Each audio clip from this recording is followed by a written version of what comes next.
everybody coming out to, this afternoon on this hot day in the summer before all the students come back. It's great to see so many friends here.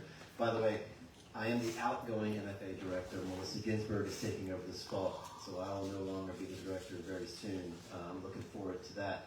But a few more notes on Snowden's bio for a moment. I want to draw attention to his Snowden's first two books. If those of you are not familiar, his first book, Pretty Blues, is a really interesting. If you are a fan of Mississippi history and certainly of the blues, this is a book you need to check out.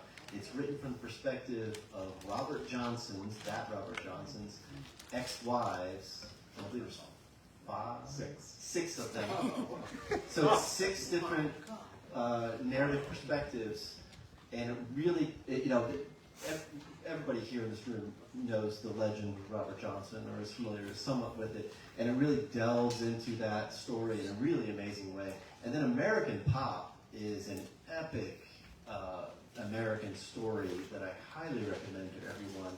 It's about a fictional cola company in Panola County in Mississippi, and it's sort of the rise and fall of this soft drink empire. It's really beautifully done, and it's really impressive. This Snowden has I've known Snowden now for 5 or 6 years at least. We've been around a bit. Among his accolades in his bio is Snowden is now part of the permanent staff at the Longleaf Writers Conference, which is a conference that I run down in Florida every year. There's some folks here that have been to the conference, and Snowden has taught there. He's also been one of our visiting writers, but his permanent position is, I think your title is Drinks and Fitness or something? Beach Activities Director? Yeah. Basically, his responsibility is to keep the cooler full on the beach. And I think that's it. I mean, it's a very important job. But we're very, very excited for Snowden's new book here, the Queen City Detective Agency, which is a bit of a departure from those first 2 books. And so I think the first thing maybe I'd like to ask you about is, your thinking, your decision making when you sort of move away from those 2 books into a different kind of area, a more straightforward detective story, we could say. Now, the one thing that is consistent with all of Snowden's works is that they're deeply Mississippi, and so maybe you could talk a little bit about your thought process going into this new type of novel, and also your connection and how important it is to Mississippi is to your storytelling in general. Sure, thank you, Matt. I should also note that in the acknowledgments for Queen City, I acknowledge the Longleaf Writers Conference for giving me a place each year to avoid working on this book. But my decision to pursue a crime novel really came about, it was rooted in my childhood. Not only did I read crime novels voraciously, I probably read more novels by Elmore Leonard than by any other single author. Crime was very much the weather around my household and in my hometown. It was like growing up, it was like a fantasy author who grew up in Middle Earth. And a lot of that goes to the fact that my father's position for much of my childhood was the district attorney. And so the case that inspired this book was a situation in which a woman hired a hitman from the Dixie Mafia to kill her husband for the insurance money. And this criminal that she hired was a wonderful gentleman by the name of Peanut Griffin. And one day, Peanut, who was in jail for the murder, decided he didn't want to be in jail anymore. And so he broke out of the Lauderdale County Jail, only to then realize that it was located on the roof of the Lauderdale County Courthouse. So he's up there in his PJs with nowhere to go. And of course, he starts screaming and yelling, saying that he's going to kill not only my dad, but my entire family, including my pregnant mother and me, 2 years old at the time. And if you haven't survived a death threat, have you ever really lived? I survived mine at age 2. My sister likes to brag that she survived hers before she was even born. And that was really the jumping off point for the book. But not only that, it was the stories that you would hear around town and around the dinner table that made writing a crime novel kind of inevitable for me as a quote-unquote literary fiction writer. And so I was able to utilize a lot of the stories that I would hear and fictionalize them. For example, I'm going to read a passage shortly, but there was a real dive bar in my hometown called the John Wesley Harden Club. And a story my father would tell, which I believe is apocryphal, but he claims is true.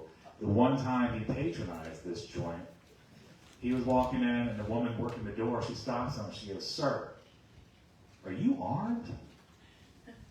He says, "No, ma'am, I'm not." The woman reaches into a drawer, pulls out a handgun, gives it to him, and says, "You can borrow this one. I think you can use it, honey." And so it's stories like that really inspired me to pursue this particular genre, which, even though it is considered crime fiction, it's very much literary crime fiction. I really made a point of delving into the characters and the world of mid-1980s Mississippi and studying the beating heart of that era, and also coupling it with what I hope is an exciting plot. Yeah, let's talk a little bit about Meridian, okay, the Queen City from the title. In the book, there's a couple mentions about how that name came about, why it's called the Queen City. This is your hometown. Why did you feel that, I mean, you have some of your family stories with your father, but what makes Meridian specifically, you think, unique or a good place to set a book like this?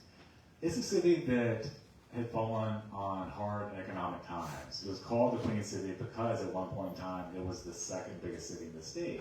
It wasn't even the capital for a short period of time.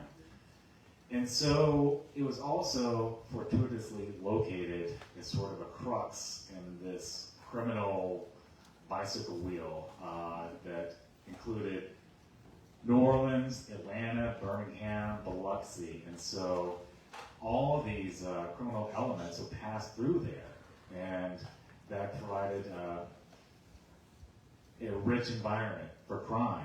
And because of its economic circumstances, it allowed me to explore a city in decline. And I find it, for literary fiction, is much more fruitful to see a place in decline than to see a place rising in prosperity. That's this natural conflict. And that really was the inspiration for the book and the world that I was trying to explore. I wanted to see these different people and understand their psyches as they're dealing with this economic decline and dealing with this slow ebb and prosperity. I describe in the book as an EKG, prosperity and decline, and that just makes for rich literary terrain, I believe. Yeah, several of the central characters are developers, people that are doing sort of large construction projects, and there's a couple moments where you have characters commenting on new retail parks going in. At one point, there's a liquor store that's just called liquor store, and there's a tanning salon that's just called tanning salon, and there's all these references to the 80s. You have Reagan, the sort of Reagan era. This idea that there's an old South city being replaced by something else, and the sort of turmoil that creates, And I think there's something about that friction, that makes it a particularly ripe environment for some of these crimes and the people involved in them, right? They find themselves kind of. A lot of the characters feel like they feel like they're lost, in this new developing world, whereas some of the characters are getting rich off it, and that really sort of forms the crime element too. The crime element and the class tension.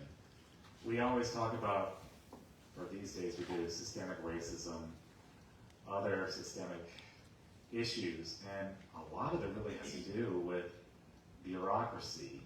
And I was trying to explore in this book real estate, how just the very fact that zoning laws can be used to the advantage of wealthy, often white land developers, and to the disadvantage of more marginalized communities of people. And we hear the word gentrification. You can't gentrify, you can't redline without red tape. And so often the masterminds, so to speak, of these criminal conspiracies are just bureaucrats. And they're pulling these strings without really thinking about the lives they're affecting. And so I found that to be a very fascinating way to explore what in certain other novels might be swept under the rug and not really considered that much of an issue. And so that all really comes down to everything that was going on in the world in the 1980s. And so there was, unfortunately, the racism that was going on then is a perennial issue, and so it still affects us today. And that really helped me come up with the idea of my protagonist, who she's a PI, she's a black woman with a white partner, and so she's facing and dealing with directly all these systemic issues of oppression that were going on in the world. And by writing the book from her point of view allowed me to create more conflict and to directly address these various issues. Yeah, maybe talk for a moment about, you've written from different kinds of perspectives before, perspectives outside your own personal experience. These are very challenging things to do. Anybody that's written anything knows that there's risk involved. Your career so far, you seem very willing to take these kinds of risks. What is it that drives you to take those on? I mean, you could have done this from a white male perspective, for example, and you could have had the black character be a friend or something. That would have been a lot easier. Why do you think you want to take these things on? Oftentimes I'm asked by aspiring writers how you do write across identity, which is really the most succinct way of discussing what we're talking about now. And I always give the advice, I used to give the advice of three things you need to do. You need to have empathy, imagination, and, when necessary, research. And so I was writing from this point of view of a woman of color. I have a close friend who's also a woman of color. And so the research involved with that was I would often contact her while writing the book and say, like, hey, does this feel true to your experience? Does this feel accurate? Her answer, 100% of the time, was, yeah. Until finally, she got fed up, and she said, we're not from Mars. People of color are just people. However you think we'd act or do or think or feel in a certain situation is probably right. You don't even have to be a good writer to get it right. You have to have common sense. You, she said, have common sense. Trust it. So, to those three items, empathy, imagination, research, I would add a fourth, common sense. And even, I understand why this is a topic that's in vogue. But I worry that the very fact that we're discussing it is part of the problem. Because here's a little secret. It's not hard to write across identity. It really isn't. One of what I believe to be a primary ontological element of humanity, the main thing that makes us people, is our ability to know and be known by other people. So when we're having this very discussion, we're implying that certain types of people can only be known by people of that exact same identity. That is to assume that they lack some core capacity of their humanity. That is to dehumanize them. And another problem is it dehumanizes the authors who are trying to write across identity. It implies that we lack that core capacity to know other people who are beyond our own identity. I get why this has been brought up in more recent years. There was a big splashy novel a few years ago that wrote across identity poorly. Thing is, I read the first chapter of that book. The New York Times published it online. I'm not going to name the author. But it had atrocious prose. It was dangling modifiers, mixed metaphors. It kind of turned my stomach how badly it was written. And so expecting that author to write across identity well was like expecting someone with a broken leg to win a race. And so that example is not really fruitful in this discussion because that was an example of a bad writer writing badly. I think a more helpful example to discuss is those of otherwise good writers who write across identity poorly. Then we can look at their mistakes and study their missteps and see what we can learn from them. And you also have to approach their works in good faith.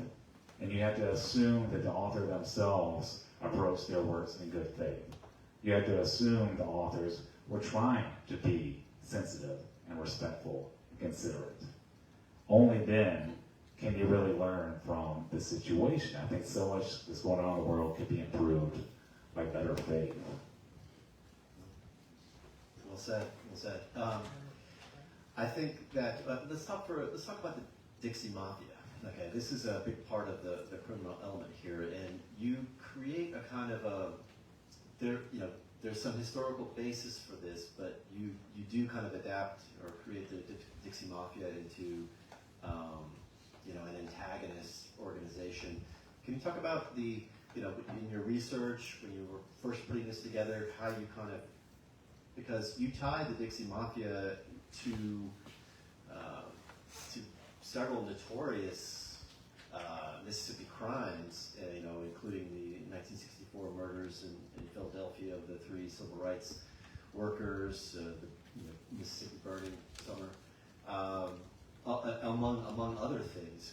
Talk about how you developed this idea of this, because a lot of crime novels, it's beneficial often to have this kind of an organized criminal element, right? But I don't think a lot of us know about the Dixie Mafia or know that it's even a possible real thing. Can you talk about that a little bit? Well, the Dixie Mafia is a real thing. It was a real thing. It was more of a loosely affiliated group of petty criminals. And so in my version of it, I fictionalized it. I made it almost a boogeyman type figure, a Kaiser Soze figure. Is this real? Is it not? And I tried to create this mythos around it, almost like a ghost, a specter that's hanging over the book. And I envisioned it as being an evolution of the KKK. There was a line that my editor suggested, probably smartly, that I cut, where I said that the KKK became the DM, the Dixie Mafia, by emulating the GOP. And so Vietnam is a very integral part of this book.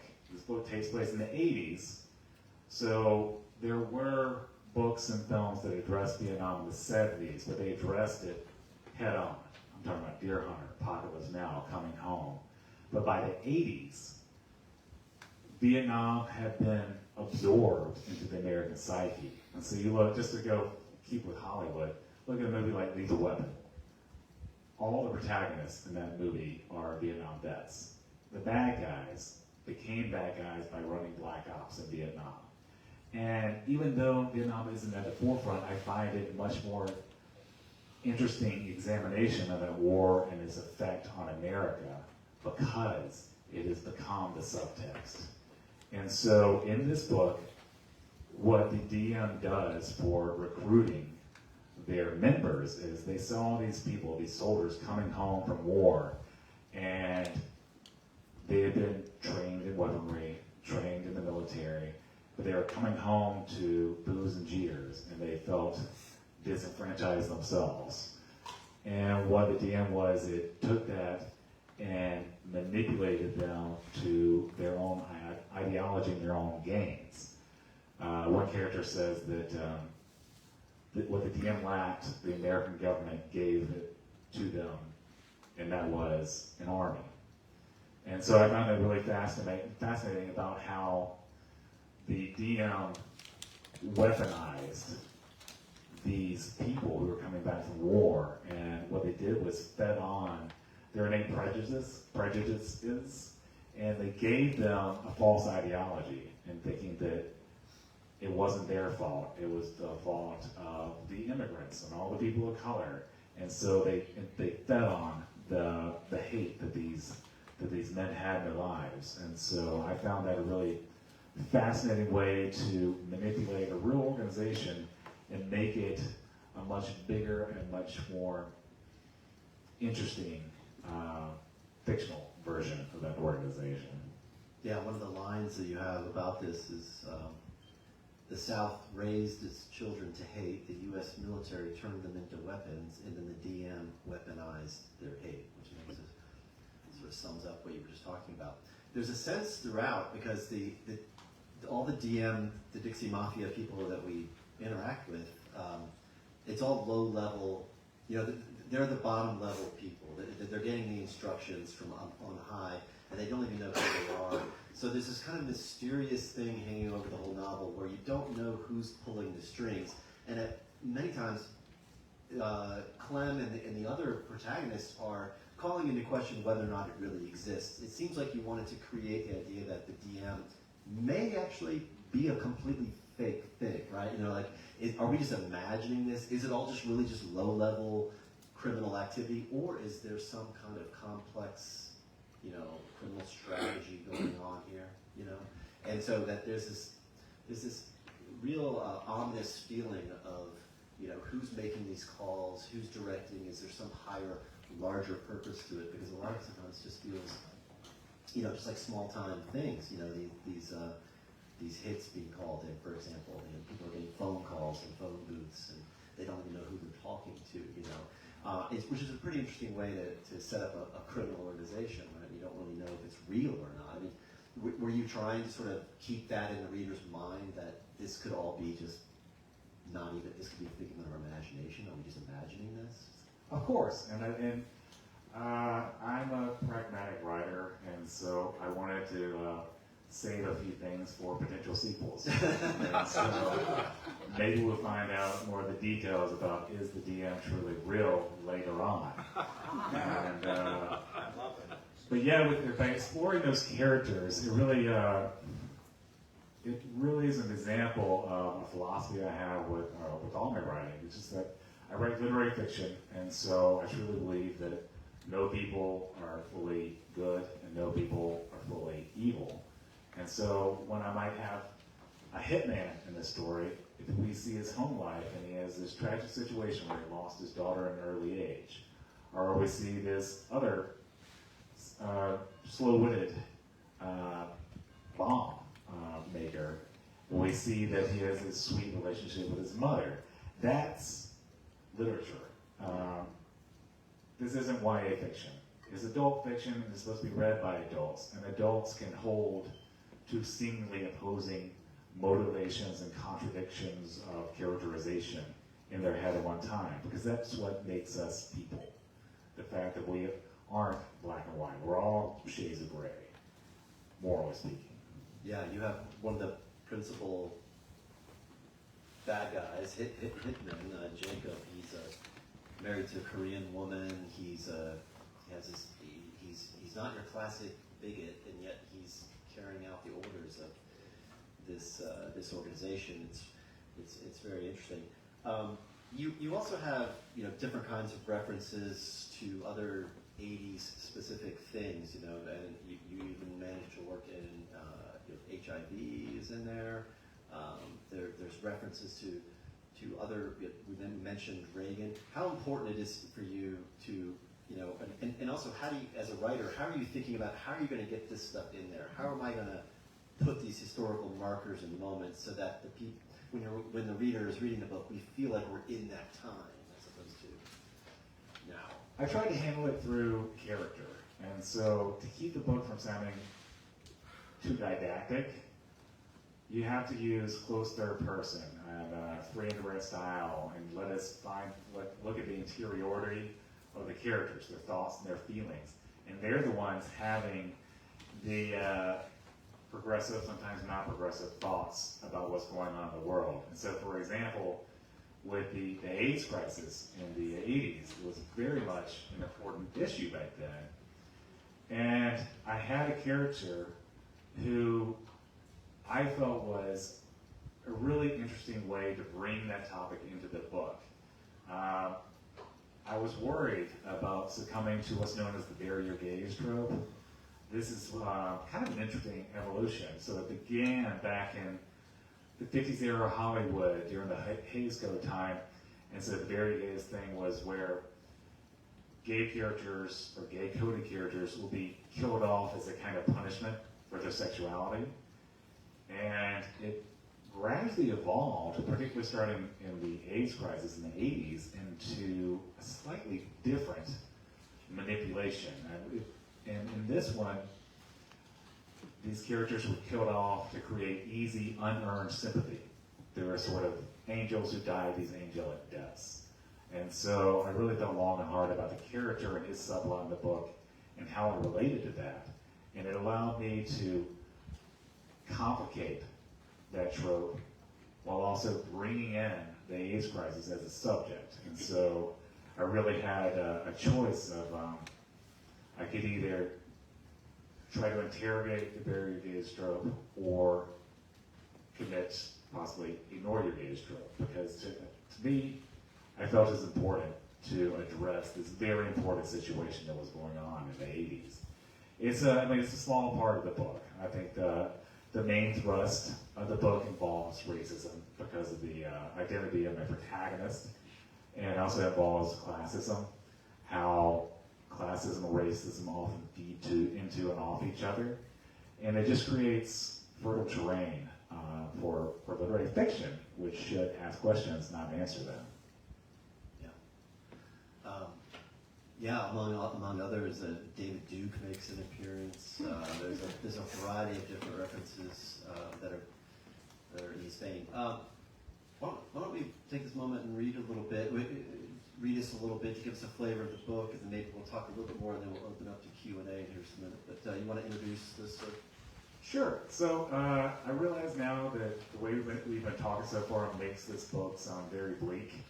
I want you to know this is a very funny book. I prided myself on writing a book that had jokes. And so the little scene I'm going to read to you now is a situation in which my protagonist, she, in one of the rare instances, is put on her back foot for a little bit. And so most of the time she's a step ahead of everybody. But in this situation, she's not. And so I mentioned the John Wesley Hardin Club earlier. And so, Chapter 4, the John Wesley Hardin Club.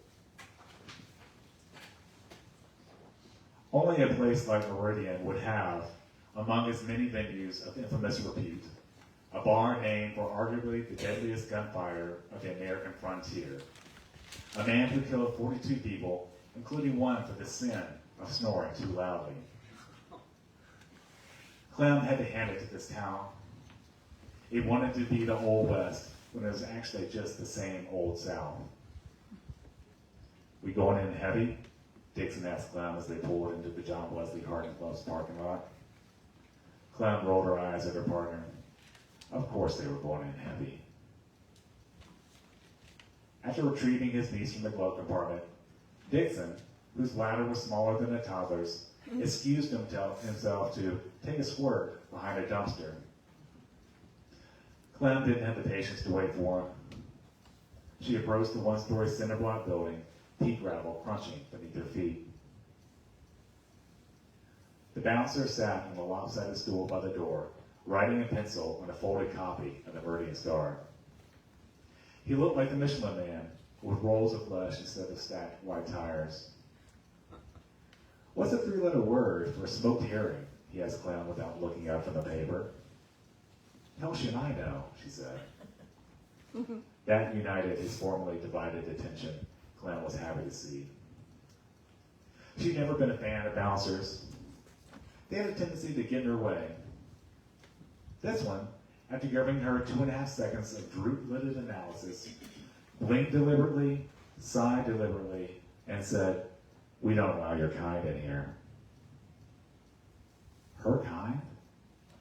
Clem almost couldn't believe it. My kind? She said. What is this, the 50s? There's a sign on the wall that says no black folks allowed? Huh? The bouncer got to his feet. We don't allow cops in here, jerk. Oh.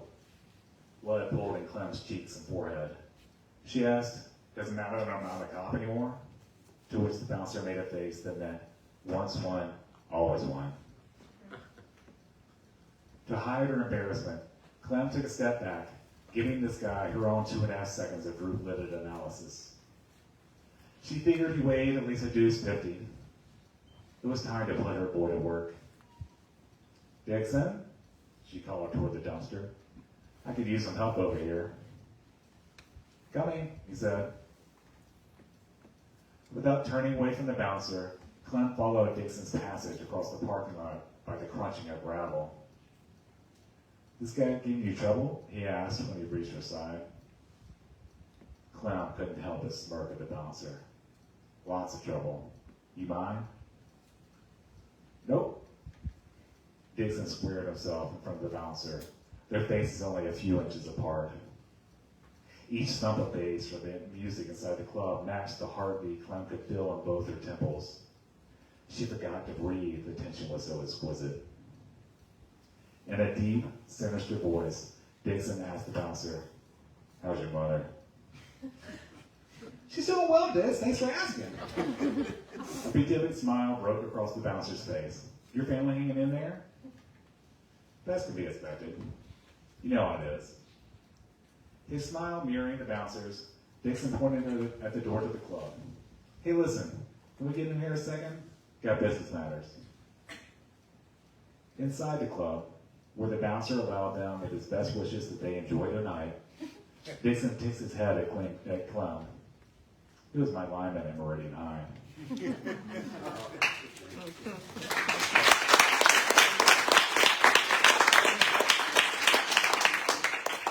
Classics. Small town Mississippi, everybody knows everybody. Yeah, the book is full of jokes throughout. It is, and Clementine is often the one that's getting the upper hand, as you say, and she's pretty hilarious.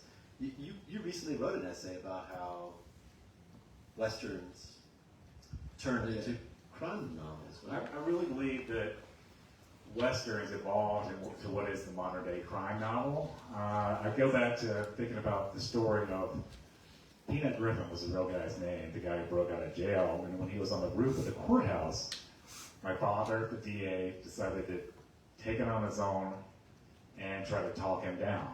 But he had his investigator, an ex-cop, watching his back while he's up there.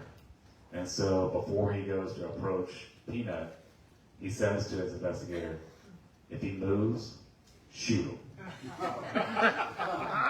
Straight out of a Western. I had always thought that was just some cool thing for my dad to have said.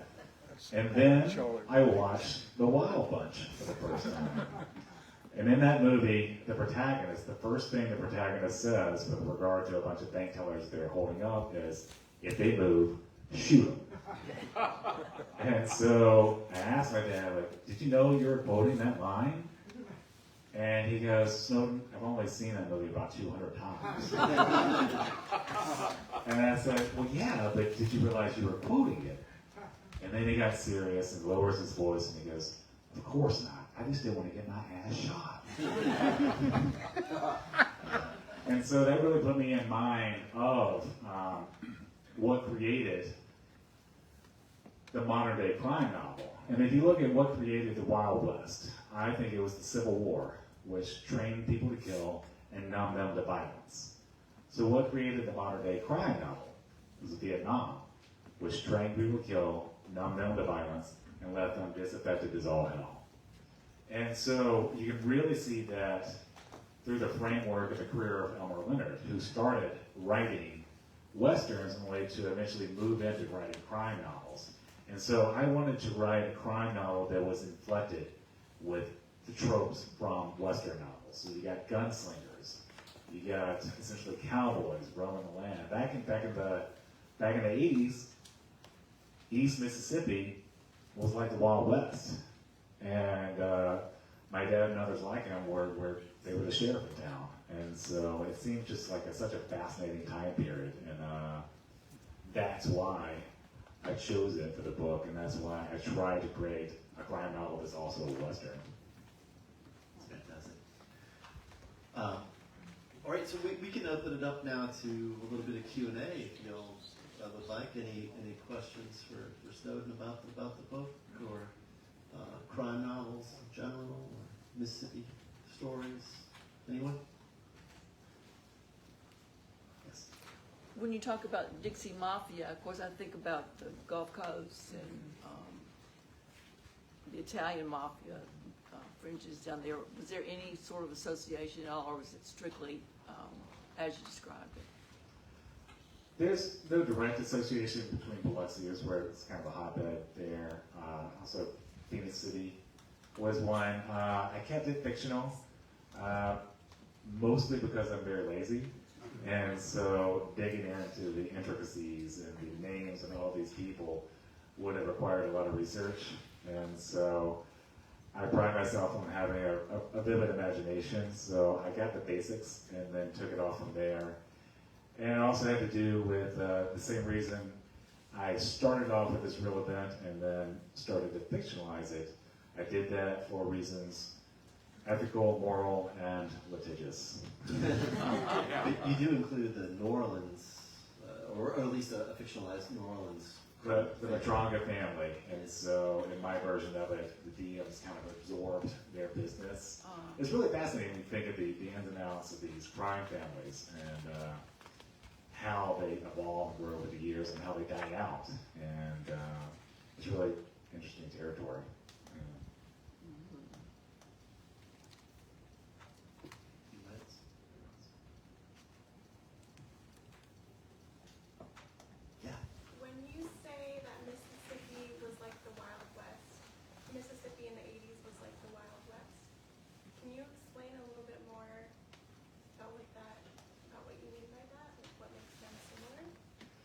Well, crime was very rampant at the time.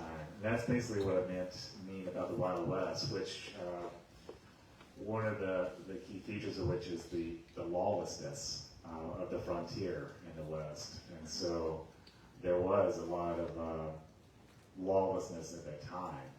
And with setting in the 80s, it allowed me to explore that lawlessness without a lot of the modern day conveniences of cell phones and the internet and DNA testing and things like that. And so there was a lot of just rampant crime that people could get away with. And yeah, and so the fact that it was the Wild West meant that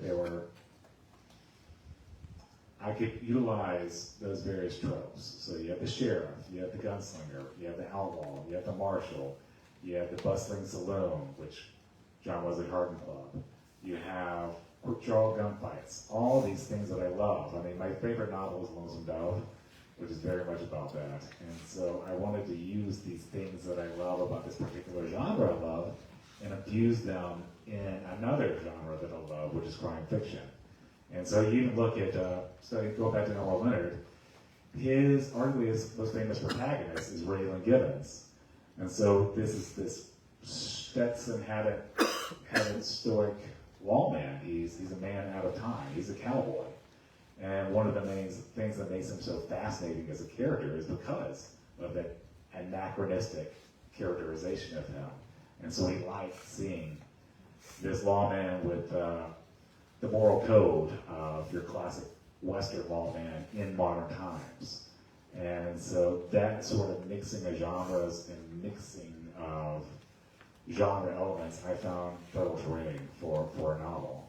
And in the 80s, that sort of frontier idea was possible because I think about like the Drifter. It was possible in the 80s that you could come into a town and not be known and drift through, a hitman or somebody. The DM could make a phone call to a payphone, untraceable type thing. You're talking about technology-wise.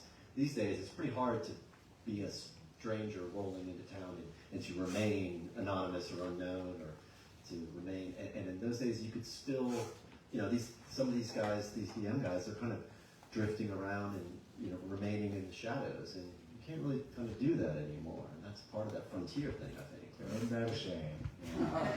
It's, If I ever want to light a crime, I can't go drifting around. But it really was helpful to not have cell phones and modern technology. In the sequel that I'm working on now, I jump ahead 5 years so I get to explore the 90s instead of the 80s. And the book takes place in the Florida Panhandle. And so Clem Baldwin, she finds herself down there, and she ends up in the wrong place at the wrong time.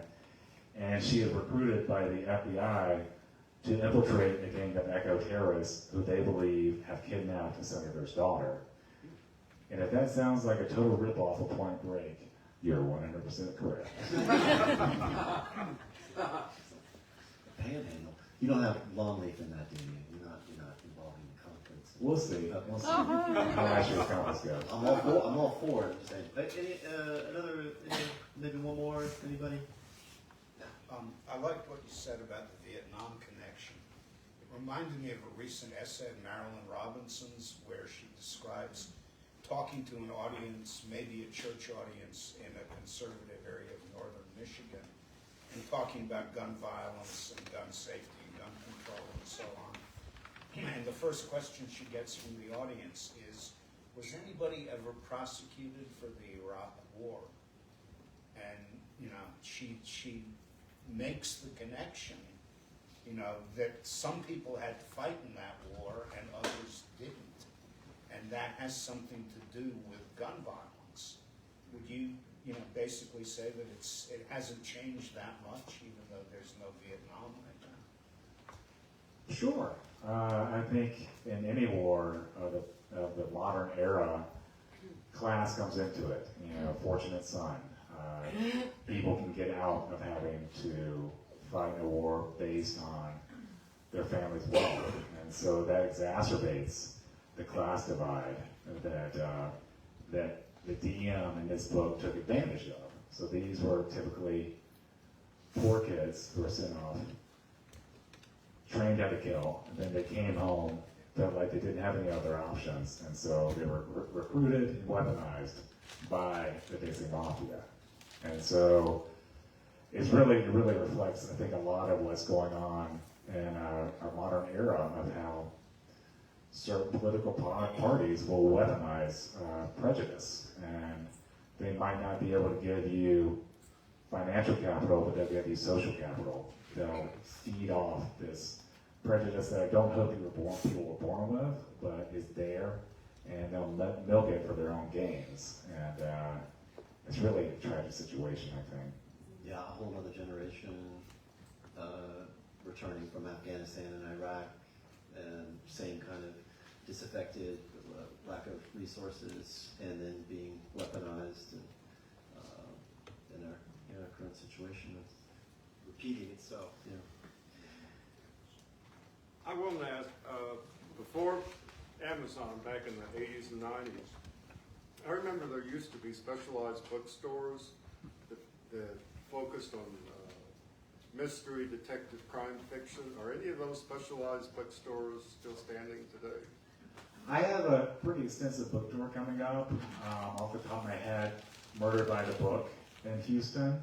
I've never been there yet, but I assume they specialize. What is it, the Mysterious Bookshop somewhere in New England? They're around. They are. There used to be like the Mystery Shop in Manhattan. I knew one in Minnesota that I really liked. I forget the name of them now.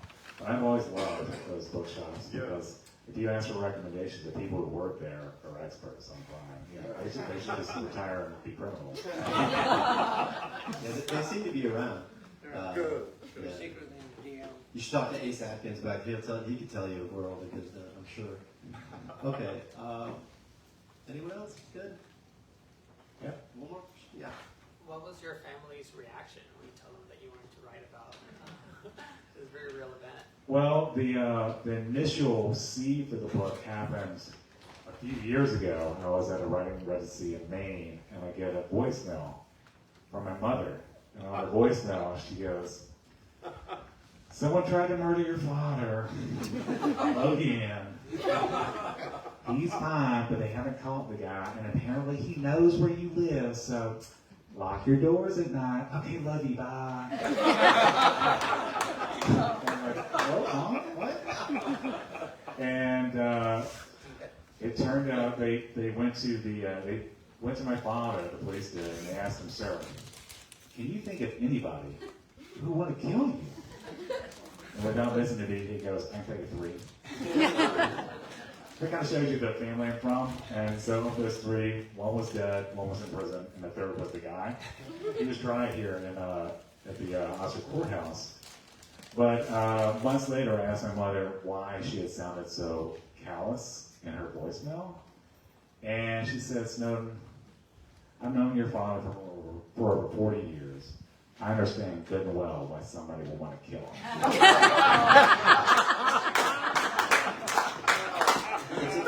It's a fun book, folks. It's a fun One book. last question. In chapter 1, you describe Will Pickett, who was the DA, had wire-rimmed glasses, a bow tie, and suspenders. And then when he was on top of the roof, they called him a fat, ugly SOB. Now that's not factually correct. He was not fat. This is Snow's dad, folks. The inspiration for the first chapter, the real life Will Pickett. That wasn't factually correct. Yeah. Well, I don't think you're the best person to answer that question. All right, thank Thank you you, all. guys. Thank you all so much. And